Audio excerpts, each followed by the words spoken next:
Hello, everybody.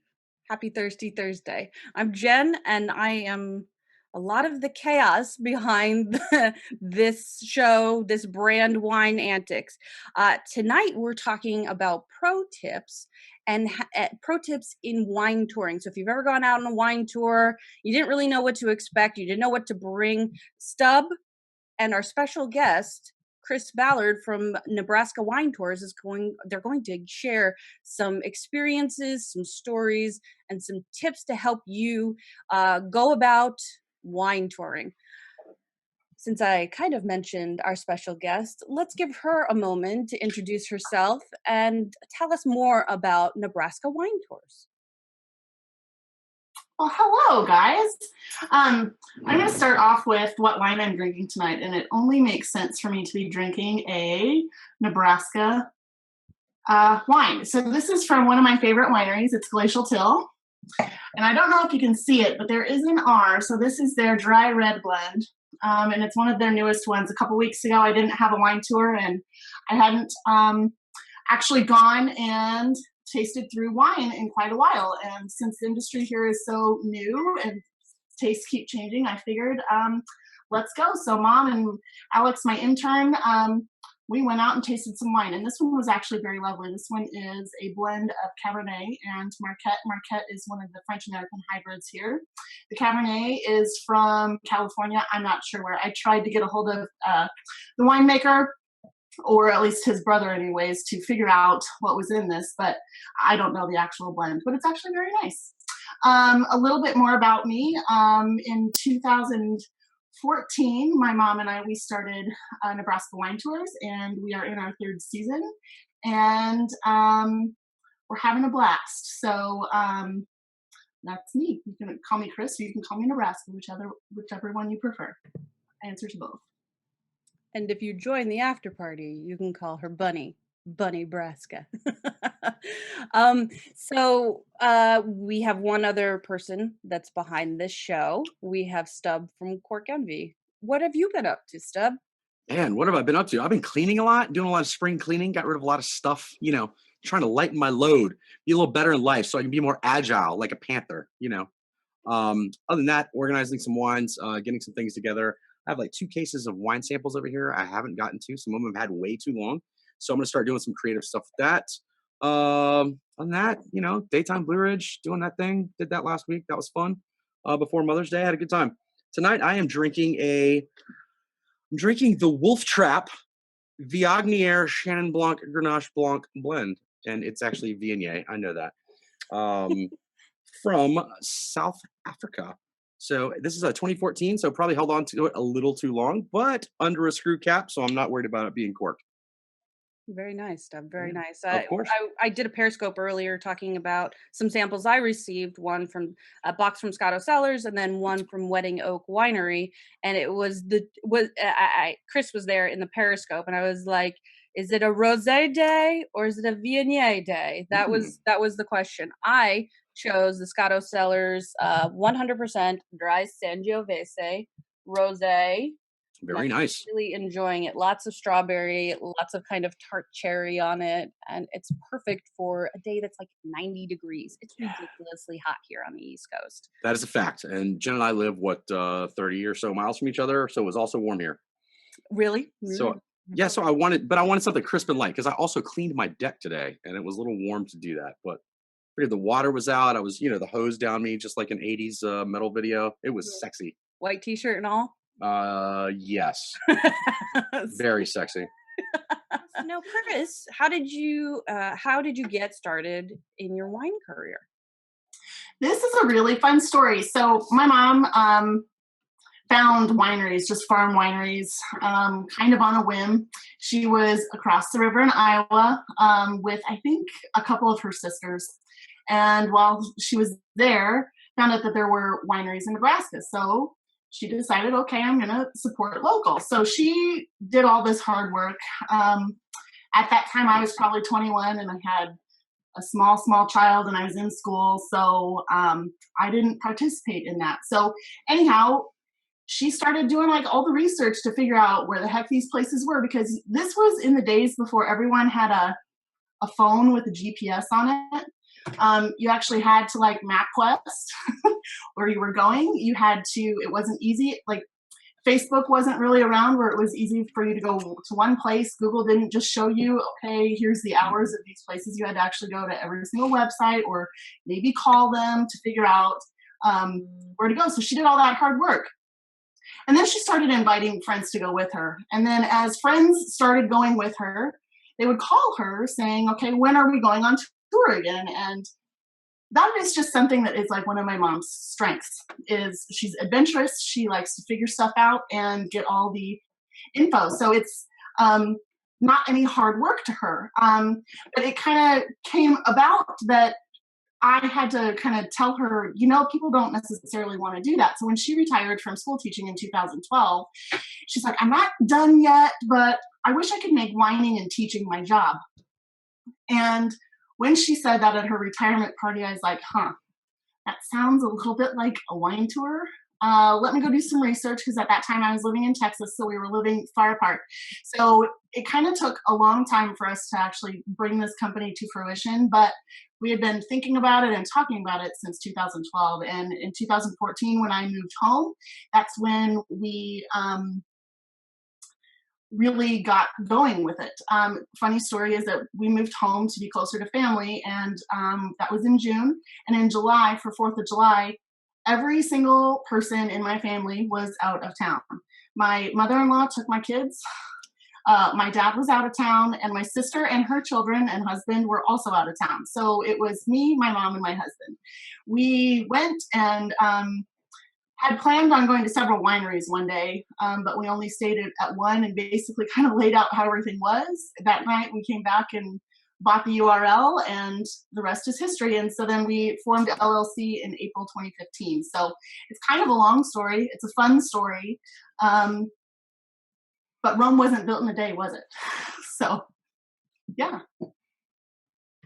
Excellent. That's a cool story. Like, you came about it honestly. I love that you're doing this with your mother. That's really sweet as well. So that's a cool thing. And you're the only person in Nebraska doing wine tours, right? Yes. Yeah. Well, okay. So there's limo companies that say that they do it. We are the only guided tour company, and we're the only ones that have wine experts, because both Mom and I have taken the first level wine som test. So anyhow, that's fun, because we actually know what we're talking about. And it actually helps, because at some of these farm wineries, they're really, really busy. And so they don't necessarily have the time to kind of go through all that wine tasting education with every single person that comes there. So we're there to help our customers out so that they can have kind of the best time, and we can kind of guide them to the different types of varietals that are here based on the types of things that they like already. So the good thing is that Nebraska has a lot of Moscato tasting wines. I get a lot of people that like Moscato. There's nothing wrong with that. But there are a lot of things. So our customers usually are fairly happy because they find something that they really like, and it's good for sitting on the porch drinking wine when it's really hot. Awesome. So let's watch this transition. So most of your customers, though, probably wine newbies, and they're definitely probably, I would guess, local wine newbies. Is that true? Can I assume that? I would say most are wine newbies, not necessarily all local. One of the recent wine tours I did, everyone was from out of town. There were a couple from Lincoln, which is the state capital of Nebraska, but there were others coming from St. Louis, from Minnesota. I mean, they're coming from all over. So, yeah, Omaha's kind of a destination town, and so there's more to do than, just come to Omaha. I mean, yeah. So but what I'm saying is, a lot of people doing the wine tours, they're not necessarily wine pros. They're not necessarily, heavy wine drinkers. So that gets right into our main topic, I think. Let's start giving some tips to people who are doing wine tours. Now, we're not talking about wine tourism necessarily. We're talking about wine tours, whether you're going with a tour company locally, or if you're driving on your own, which if you're doing that, we probably have some tips for that as well. For how many wineries you can get to in a day, and how to also differently conduct yourself on a tour. So yeah. So let's jump into some tips here. Jen, you want to start with some that we got from Facebook, or we want to start with one with Kris? Kris, what's your number one tip? I think we should start with Kris. I do too. The expert person. Of course. She does this on a weekly basis. I feel like you have some pretty deep knowledge for us. Okay, so there are the basic things, right? So I've seen a lot of the Facebook comments, and they're all great. But one thing that I see a lot is, especially with not even just bachelorette parties, but like the whole idea of a wine tour, it sounds like, oh, I need to dress fancy. People don't always know what to wear. But here's the big thing is that if you're going to a winery, you're basically going to a farm unless you're going to the tasting room. So here's a tip: don't wear stiletto heels, because if part of your wine tour includes a tour of the production facility, you're not necessarily going to be able to walk through those different things. So although being cute looks lovely in photos and such, just make sure you've got some shoes that you'll not fall down in, or that your heel won't get stuck either in the grass or in the metal stairs, and maybe cause you to fall and hurt yourself. So that's my first tip: is do not wear stiletto heels. That is actually a great tip. When I was doing working in the winery, we would have tours come through while we're working, and we would have women in high heels, and occasionally I'd wear mine in before I put my boots on, but I couldn't go into the production facility until I changed. So I think that's good.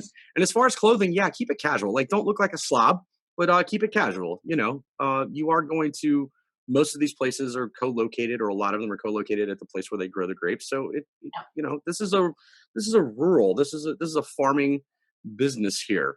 So yeah, dress casual and wear comfortable shoes and pants. Wear pants. Unlike I'm not wearing pants right now, but when you go to a winery, wear pants. Yeah, wear pants. Yeah. The best time to do this is in the fall time, because pictures look fabulous with like nice sweaters and big hats and the boots. It's perfect for being out in a winery. Not boots with heels, but the cute trendy boots that are flat and are Mm. going to keep your feet protected, because this is an active farm. Like, Oh. people forget this so much, but a lot of tasting rooms are beautifully decorated. But there's a lot of opportunities that you'll have to go maybe into the wine cellar or into the production facility or be out in the vineyards. I can't mention how many times that I've been out in a vineyard and had great experiences, and being properly clothed, it made it enjoyable. Didn't make it miserable for sure. So I wanted to, moving forward and sharing some more pro tips, I wanted to share some that we got both on Twitter Mhm. and on Facebook. So if any of you guys know, I put this out again on my personal page. Christina Ernest from Georgia. She Mhm. does tours in Georgia. Great Mhm. area. Not many people know, like Nebraska, that Georgia has wineries to tour and visit. She shared enough pro tips, because she's a tour operator too, to write a blog just from responding to my, to my Sure. one little post. And this is a shout out to you, Christina. Write a blog post about this, because you shared some amazing Mhm. information. The first one Yep. she shared was, if you're a party of over 6, call ahead and make a reservation.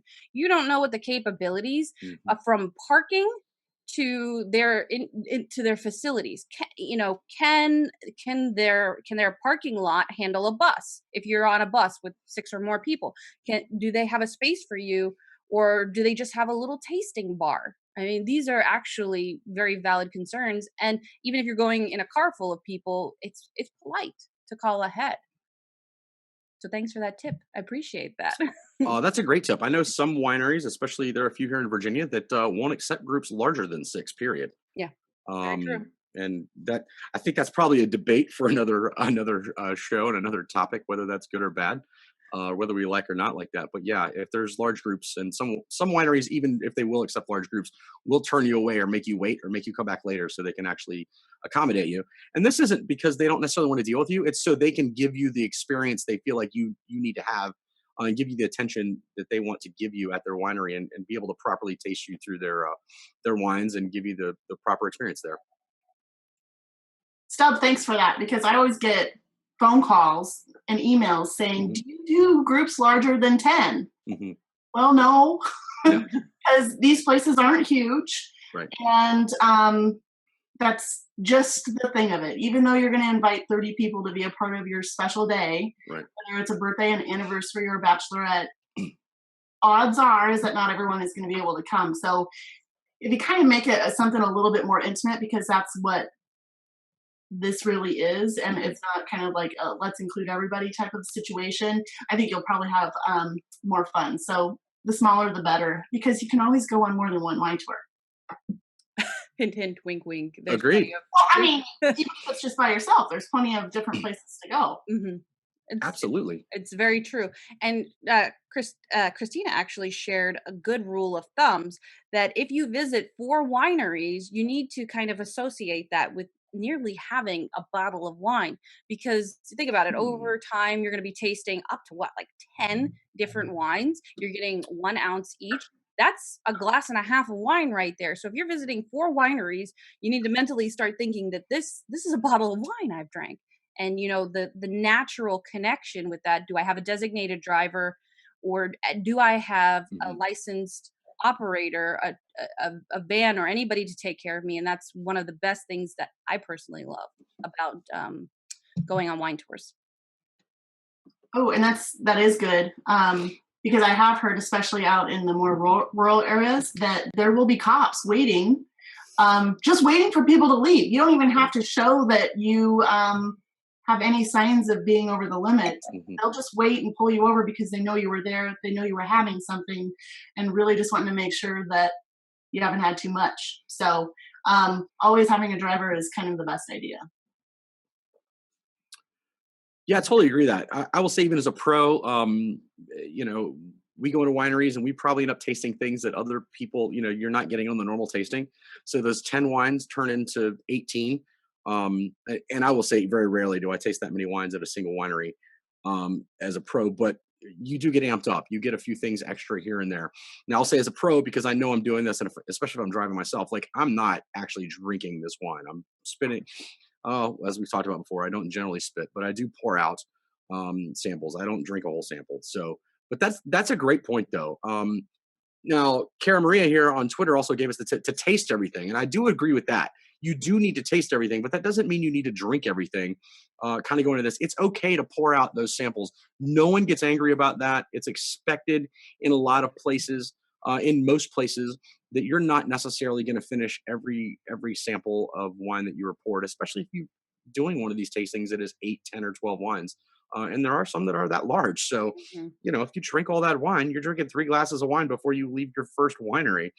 You're not going to have a very successful day of tasting after that. You may have a fun day, but it's not going to be a successful day of knowing and learning other wines that discovering other wines. Yeah. And to combat that, my biggest pro tip that I've learned over many years is there's 2 things you must pack. Okay. You must pack carbs and you must pack water.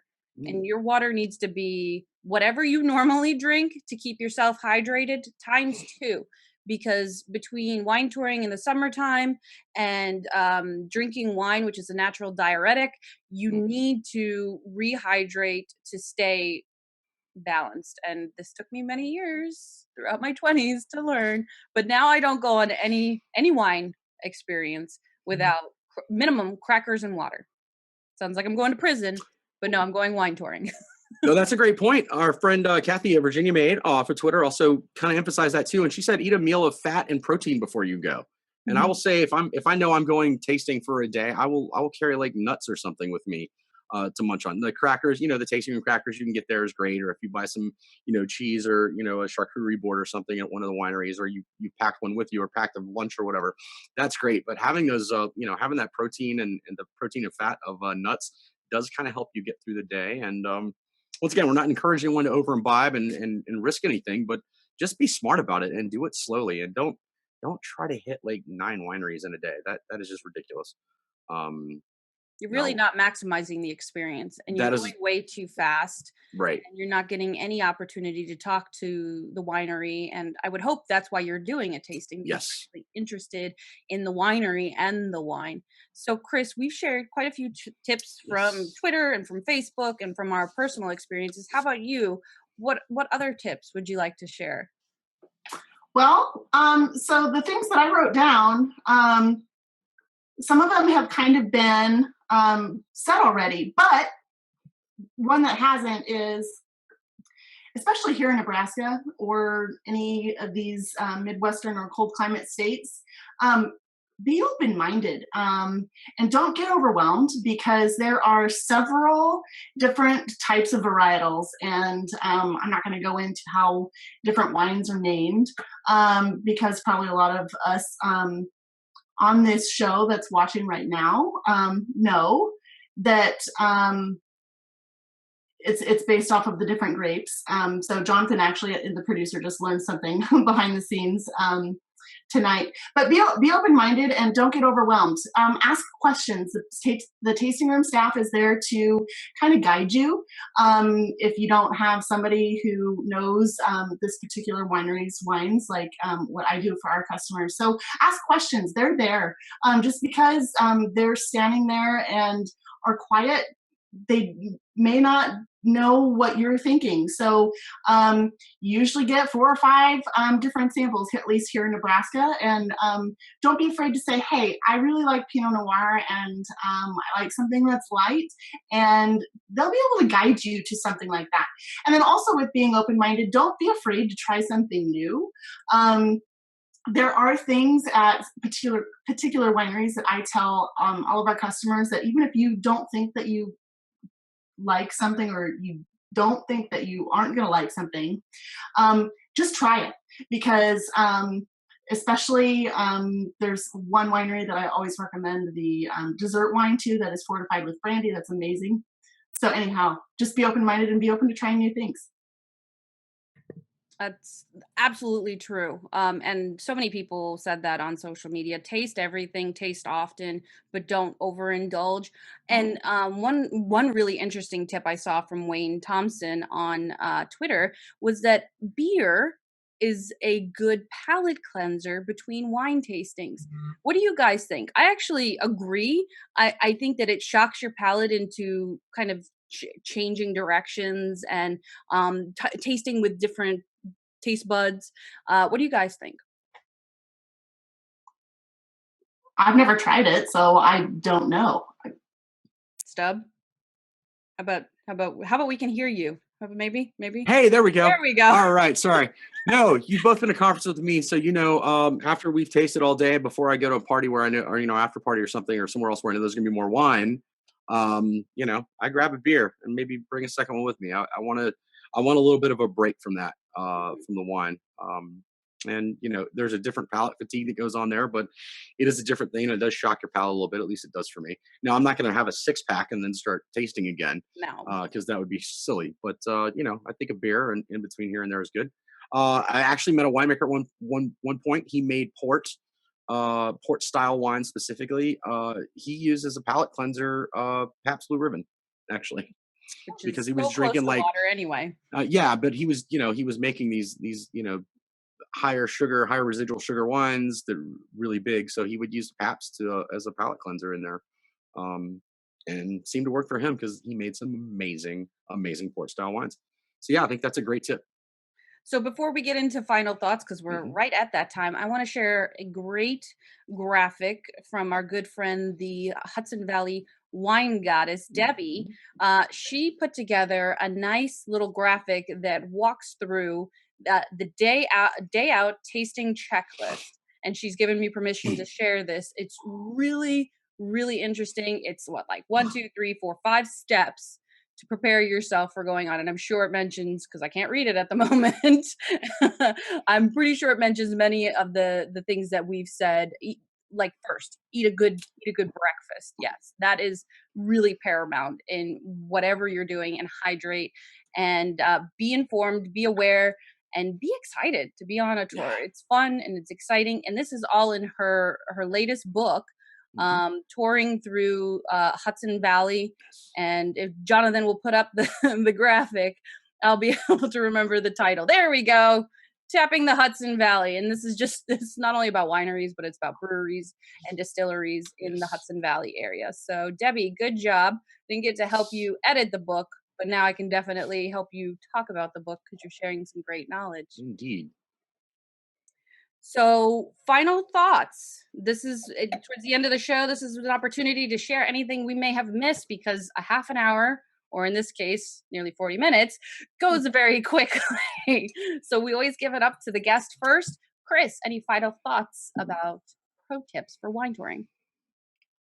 Well, this isn't about pro tips for touring, but I am going to shamelessly plug event that is kind of near and dear to my heart. So Omaha does not have any wine festivals, so I took it upon myself to approach one of my friends to plan a food and wine festival, and it is being modeled after the Aspen Food and Wine Classic. So it's called the Omaha Food and Wine Experience, and it's not just for locals. So if anyone is interested in coming to Omaha, there are several different things that I could recommend an entire fun weekend for you. But it's September 3rd. It's a Sunday in Omaha, and pre-sales will be email invites only. So if you want to get in on the action, just go to my website, nebraskawinetours.com, and make sure you sign up for my email newsletter. I don't spam you because, to be honest, I don't always send out a monthly newsletter, so I just need to get better at that. So anyhow, if you want to get information on that, just make sure you do that, or you can also follow me on all of the social medias that have been scrolling at the bottom. It's like we planned this or something. Right. So over to you, Stub. Any final thoughts for the show tonight? Bam, I'm going to go quickly because I have a lot. I want to thank Kris, Nebraska, for joining us tonight. I want to remind everything at her Omaha Wine Festival. Everyone has the day off the next day. Just keep that in mind as well. If you do want to travel to Omaha for that, there's a half a chance your old buddy Stubb's going to be there. That's all I'm saying. I wanted to give apologies to Andre Robinson again, and I'm going to say some more stuff because, we didn't have time for it, but here's why also. I'm pimping this thing with my buddy Jordan Brady, my good friend, director Jordan Brady, his movie, I Am Battle Comet, because it's near and dear to my heart. The guy made a film, for those you don't know, went over with some other comedians and entertained the troops in Iraq and Afghanistan, made a film about it. He has 2 more screenings coming up, one May 31st in Vegas and one June 1st in Minneapolis. And then it goes worldwide for digital release on August 8th. And I know he's trying to set up some more screenings in your area. If you have an organization who'd like to help him with that, with a theater, please contact him at jordanbrady.com. I also want to pimp the One Bourbon, One Shard, or One Beer podcast that I do with my good buddy Chris Kern, who's making smart-ass comments here on the side in the live stream. It's fun time. We listen to music, we drink, we have a good time. We always have a very special guest. Give that a listen on any of your podcast platforms. I want to thank Jonathan behind the scenes. I want to thank Jen. Bam, that's it. I went on too long. Sorry. You sure so I want to ask Stub, do you pimp Wine Antics live as much as you pimp your podcast? Like a reverse? Do you and Kris pimp I think so. I'm pretty sure. Okay, good. I just want to make sure. Well, I know more people watch this than have listened to our podcast, but we're new. We're an up and coming podcast is the thing. That's why I take this broad opportunity to get the message out there. Oh. And it's a little bit different. I mean, it's a different animal. Yeah, it's me after party times 100. It's a different thing. You search it out. It's not family friendly as we are most of the time here, but yeah, it's fun. All right, it's good to know. Thanks for your final thoughts, Stub. No what he didn't say is, again, thank you, Jonathan Tripp, behind the scenes with Bitmug Production. He always rolls with the punches, and we appreciate you being there. So for a dose of Wine Antics next week, what do you guys think of a can of wine? I'm going to start talking about it probably on Sunday or Monday on the Wine Antics page and on my personal page on Facebook. I want to know your thoughts on it because it's popping up left and right. There are producers that are making wines called porch pounders, which I actually tried to get a sample of. I'm waiting for word back. But then there's Trader Joe's that's making like $1 a can wine. I want to know your thoughts. I'll reach out and post some social media graphics about it, but that's the topic for next week. On top of our main topic, which will be all about summer cocktails. Let's see how those can go together. Maybe I'll find a can of wine to add some, I don't even know. I'm kind of scared. Maybe some gin with. That'll be horrible. Otherwise, I'll throw up the after party link very soon. Have a great night. Have a great weekend. And cheers to you all. Cheers. Good night, friends.